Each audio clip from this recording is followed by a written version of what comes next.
Hey guys, Infidel 1258 here. Today we're going to talk about whether or not this game still has potential or whether the greatest days are behind us. If that sounds interesting, stick around, stay tuned, like, and subscribe. Have an amazing day. God bless.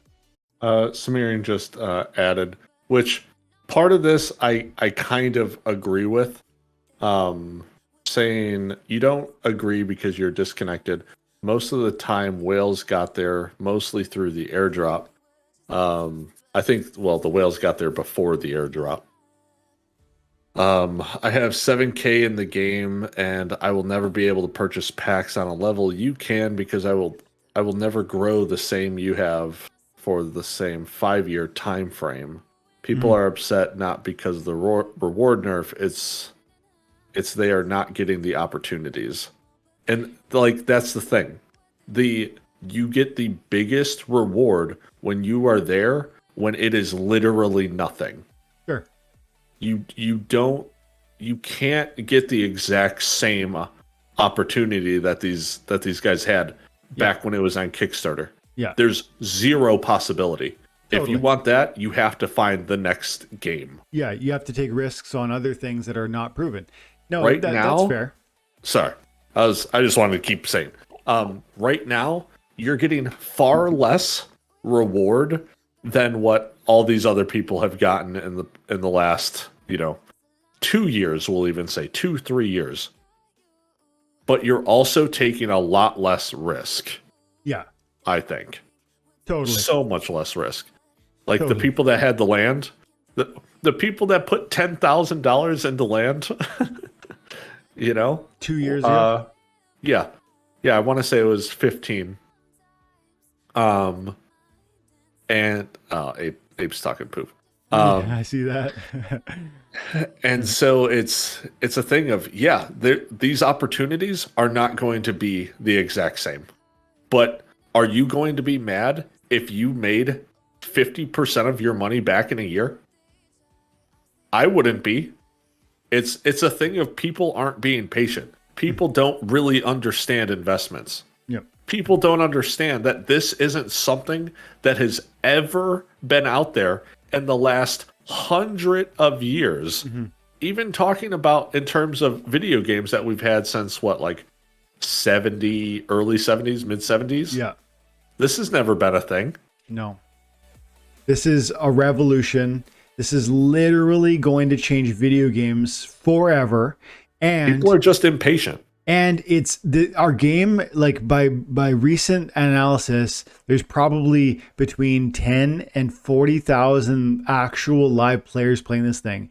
If we got to a place, and you might say it's never going to happen, but if we got to a place where this was a mainstream game, like a AAA, we've really grown and we're mainstream, and you had 1 million people playing, heck, 5 million people playing, the sort of price appreciation that would happen would be mind-boggling, like to every new player. But Cimarron's not wrong. It's just part of his point is accurate. Part of his point is that whales that came here at a different time had a different opportunity. That's true. But and they weren't whales then. But there's a different opportunity. Just because there's a different opportunity now doesn't mean there's no opportunity. And that's what some people, I'm not saying Cimarron is saying this, but I actually think some people make that leap. They go from, it's not the same, therefore it's not worth it. And it's like, holy cow, that's a big jump. Just because if you think you can't replicate what I did, maybe that's true. I think I'm pretty special. And man, I played this thing for 4 years. So like, talk to me in 4 years, like play every day for 4 years and, work the marketplace, buying cheap cards and flipping them for profit.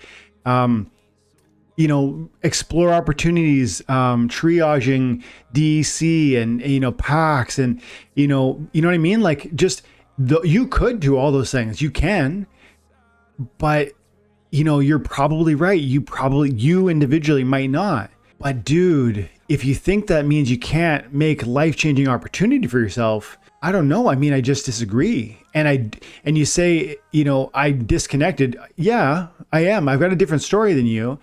but I definitely am following along at lower levels by, I have accounts, I have friends that are playing those things. I know a lot of people in this space that are doing something like what you're doing. And I don't know. I mean, maybe I have a misguided confidence in the deflationary nature of these assets, both the SPS as well as the cards we're being paid for to play this game.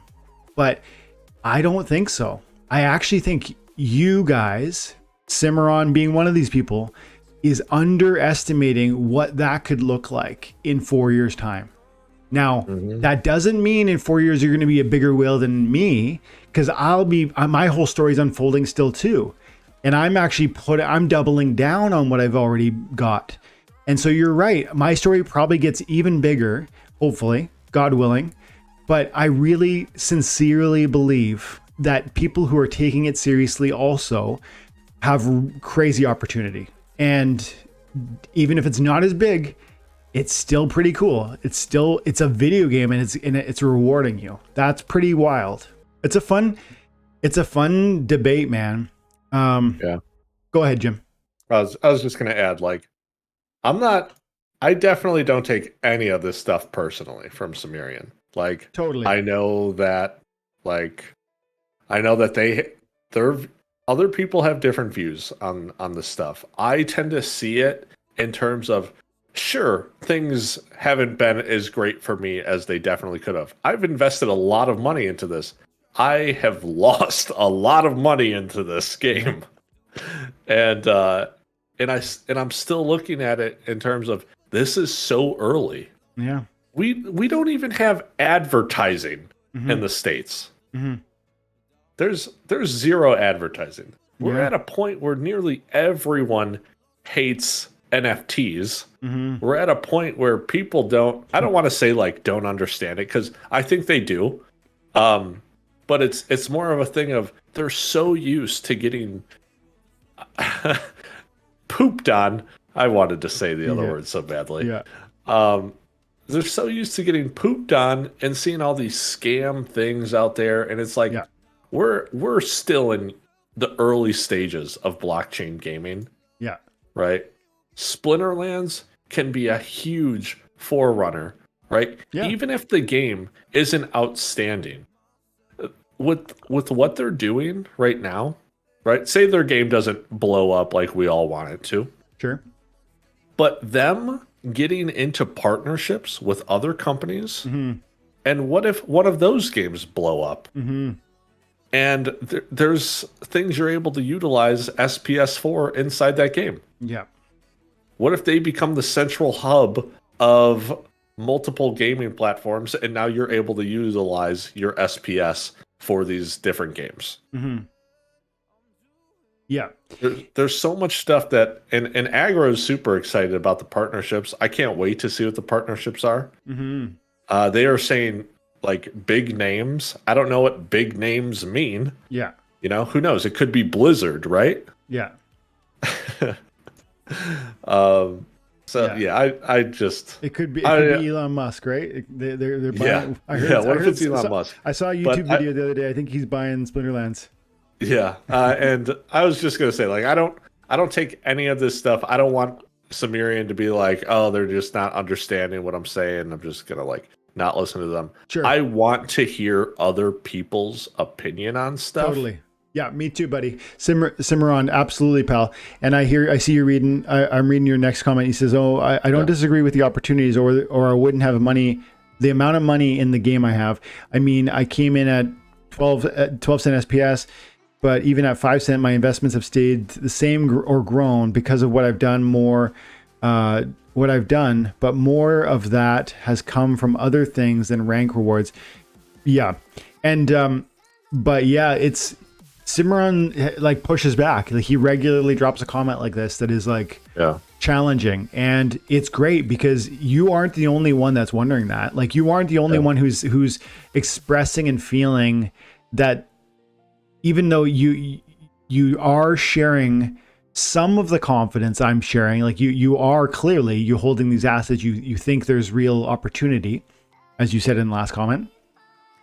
But you don't have the degree of confidence I do around, because you think the story that happened 3 years ago was unique, and then there won't be another like that. The second wave will be interesting, but maybe not like that. And I just don't think that was anything. I really don't. I think that was like a cute little bump on the road, is what I think. But that's where we got to come back. How do we, I'm just talking, unless we pull it back down to the foundation of that thing I always say, which is this game fun and does it have a future?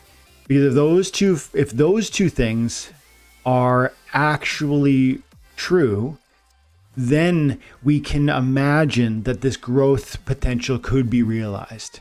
But if it's neither of those things, if it's not fun and it doesn't have a future, it's all nonsense and we should sell now. But I clearly think it is fun. I mean, I've literally played it. I mean, not literally every day for 4 years.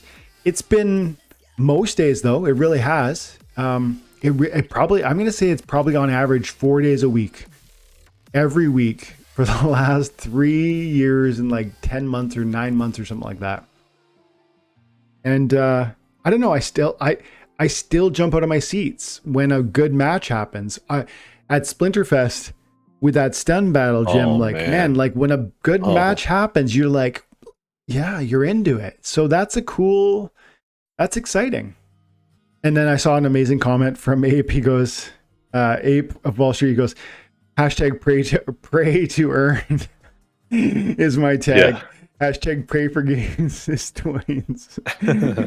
If anybody ever makes like a pray to earn video game, I might be down to endorse that NFT blockchain game. It's kind of like that Step It game. Yeah. It's like, oh, we see you're in a church. You're going to start earning rewards. That's right. If you sing louder, you get even more. We'll get you knee pads. Yeah. Yeah.